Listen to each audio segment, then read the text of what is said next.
तुषार हार धवला या शुभ्र वस्त्राविता या वीणा वरदंड मंडित करा या श्वेत पद्मासना। गुरुर्ब्रह्मा गुरुर्विष्णु गुरुर्देवो महेश्वरा गुरुर् साक्षात् परब्रह्म तस्मै श्री गुरुवे नमः। शिक्षा अनवरत है। Education is continuous. Education thus consists in the modification of natural development. शिक्षा हमें आगे चलकर एक नई ऊर्जा और चेतना का संचार करता है और हम आगे बढ़ते हैं, जीवन में नई तरक्की का मुकाम हासिल करते हैं, मंजिल हासिल करते हैं। और यह होगा कब? जब हम मेहनत करेंगे, जब हम अपनी लगन से आगे बढ़ेंगे। हमें उस ऊर्जा को, उस चेतना को संजोना है, उसे प्राप्त करना है। कैसे होगा? यह होगा इस प्रकार। Don't wait for the perfect moment, take the moment and make it perfect. अतः आइए, बाधाएं कब बांध सकी है आगे बढ़ने वालों को, विपदाएं कब रोक सकी है मरकर जीने वालों को। आज मैं आपको गणित की, वैदिक मैथ्स की ओर ले चलता हूँ। 9th और 10th के बच्चों के लिए वैदिक मैथमेटिक्स बहुत ही एक कारगर रामबाण की तरह काम करेगा। सबसे पहले बच्चे बोलते हैं कि सर हमें पहाड़ी याद नहीं है। तो आखिर पहाड़ी आप कैसे याद करेंगे? कल्पना कीजिए, मैं पहाड़ी का उदाहरण देकर आपको समझाना चाहता हूँ कि आप पहाड़ी आखिर बोले कैसे। 16 का 16, 16 दूना 32, 16 तिया 48, 16 चौका 64, 16 85, 16 छक्के 96, 16 सत्ती 112, 16 अच्छी 128, 16 नब्बे 144, 16 दहन 160। इस तरह से आप पहाड़ी एक बार सांस लीजिए और पहाड़ी बोलिए, पहाड़ी आपको याद होगा।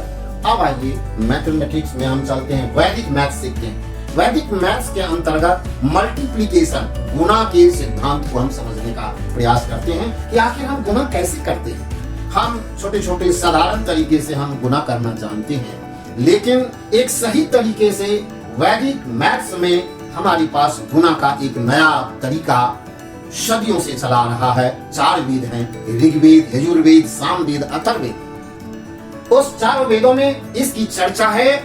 अखिलम नव तश्चरम दस्ता।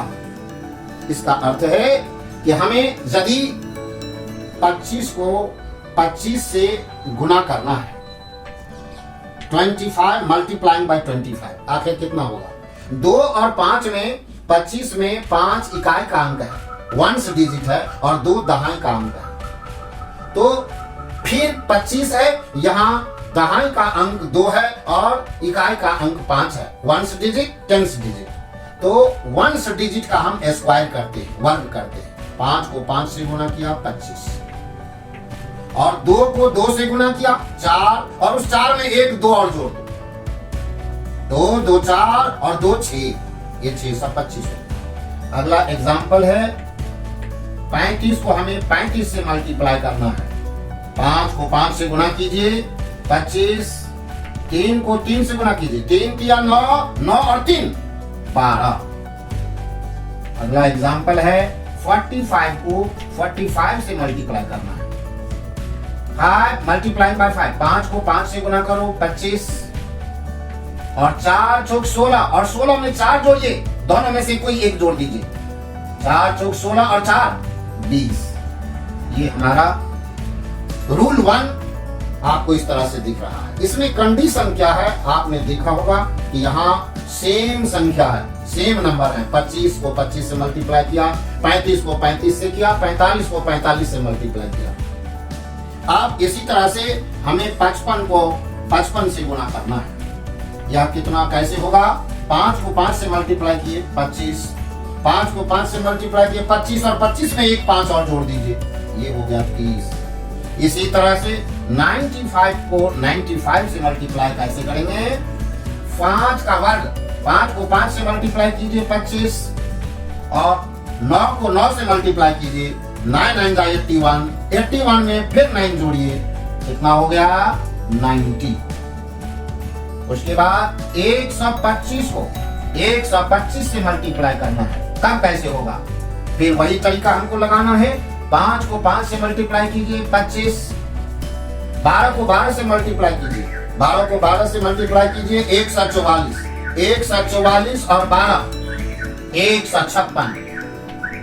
इस प्रकार हम देखते हैं कि इकाई का अंक अर्थात वंश डिजिट सेम है, सब में वंश डिजिट सेम है, 555555 वंश डिजिट सेम है।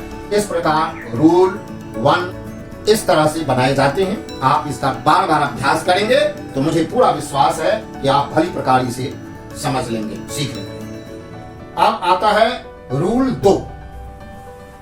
रूल 2 के लिए हम रूल सेकंड क्या है, थोड़ा सा अंतर है दोनों में। अब आपको 35 को 75 से मल्टीप्लाई करना है। 35 multiplying by 75, square of ones digit 5 5 25 और 7 और 3 थोड़ा सा अंतर है। पहले एक जैसे सभी थे, लेकिन यहां अंतर है, यहां 3 है, यहां 7 है। याद रखिए इस कंडीशन में 5 5 का होना अनिवार्य है, और साथ ही 7 और 3 10, 10 का आधा 5, और इस 5 को 7 या 21 में जोड़िए, 7 या 21 और प्लस 5 26, 2625। साथ ही हमें 45 को 85 से मल्टीप्लाई करना है। 5 को 5 से मल्टीप्लाई किया 25, 8 और 4 12, 12 का आधा 6, 8 चौक 32, 32 में 6 जोड़िए, 32 और 6 38। इस प्रकार हम इसी तरह से बहुत सारी संख्याएं हम और भी निकाल सकते हैं। अगला एग्जांपल देखिए, 55 को आपको मल्टीप्लाई करना है 75 से, तो हम कैसे करें? 5 5 25। रूल 2 के अंदर थोड़ा सा अंतर है, 7 5 12, 12 का आधा 6, और उस 6 को 7 पंचे 35 में जोड़ना है, 35 और 6 41।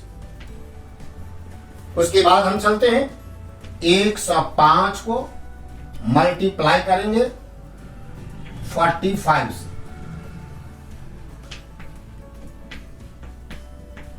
क्या होगा? 5 को 5 से गुणा करेंगे 25, 10 और 4 14, 14 का आधा 7, 10 और 4 14, 14 का आधा 7, 10 चौक 40, 40 में 7 जोड़ते हैं 47। यह एक जादू की तरह है जिसे आप अपने जीवन में ये संख्याएं बड़ा हो सकता है और उसे आप भली प्रकार बना सकते हैं। मेरा पूरा विश्वास है कि इस तरह से आप गणित बनाएंगे तो मुझे लग रहा है कि ये गुना में आप पारंगत होंगे, ऐसा मेरा पूरा विश्वास है। आगे हम बढ़ते हैं। अब हम एक रूल बताना चाहते हैं, जो रूल है थर्ड। रूल थर्ड को देखिए। रूल थर्ड के लिए हम क्या करते हैं, छोटी सी तरीका है। अब यहां आपने क्या देखा, इकाई का अंक 5 5 था, वंस डिजिट 5 5 थे, टेंस डिजिट सेम भी थे और सेम नहीं भी थे। अब स्थिति अलग है। अब हमको मल्टीप्लाई करना है, समझिए 34 को 36 से मल्टीप्लाई करना है। कैसे होगा? रूल वही है, 6 को 4 से मल्टीप्लाई कीजिए, 6 चौक 24 लिखिए, यहां 3 तिया 9 और 1 3 जोड़ दीजिए उसमें, 3 तिया 9 और 3 12। आगे याद रहे कि यहां दोनों बेस सेम हो और 6 4 10, सब में अखिलम नव तस्चरम 10 होना चाहिए, 6 4 10। अब मान लीजिए आपको 32 को मल्टीप्लाई करना है 38 से, 8 दूना 16, यहां लिखिए, 3 तिया 9 और 1 3 जोड़िए, 3 तिया 9 और 3 12। आगे हम बढ़ते हैं। 47 को मल्टीप्लाई हमको 43 से करना है। कैसे मल्टीप्लाई होगा? 7 तिया 21, 4 चौक 16, 16 और 4 20। इस तरह से आप बना सकते हैं। आगे 53 और 57, 7 को 3 से गुना कीजिए, 7 या 21, 5 या 25, 25 और 5 30। इस तरह से बड़ी संख्याओं का भी आप कर सकते हैं। याद रहे कि इन दोनों का वंस डिजिट का सम करने पर हमें 10 आना चाहिए। 6 4 10, 8 2 10, 7 3 10, 7 3 10, ये 10 होना चाहिए और दोनों का 10th डिजिट समान होना चाहिए। कुछ भी हो सकता है, 5 के बदले में 6, 7, 8, 9 कुछ भी आप बना सकते हैं। इस तरह से वैदिक मैथ में आज आपने रूल 3 पढ़ा। तीनों अलग अलग विधियां हैं। इस तरह से गणित के कैलकुलेशन में 9th 10th के बच्चों में खास करके वर्ग स्क्वायर रूट निकालना जान गए, स्क्वायर निकालना जान गए। उसके बाद कुछ मैथमेटिक्स के यह कैलकुलेशन का पूंजी यदि उसके पास मिल जाए तो मेरा दावा है कि 40 प्रश्न होते हैं 9th और 10th के मैथमेटिक्स में। तो यदि कुछ प्रश्नों में इस तरह की सहायता आपको मिल जाता है तो वैदिक मैथमेटिक्स आपको अच्छा ज्ञान देता है। वेद का अर्थ है ज्ञान और हमें ज्ञान, नॉलेज इस वेद से मिला है। मैथमेटिक्स में गुणा के इन छोटे छोटे तरीके के द्वारा आप अपने ज्ञान का संवर्धन करेंगे। जय हिंद, जय भारत।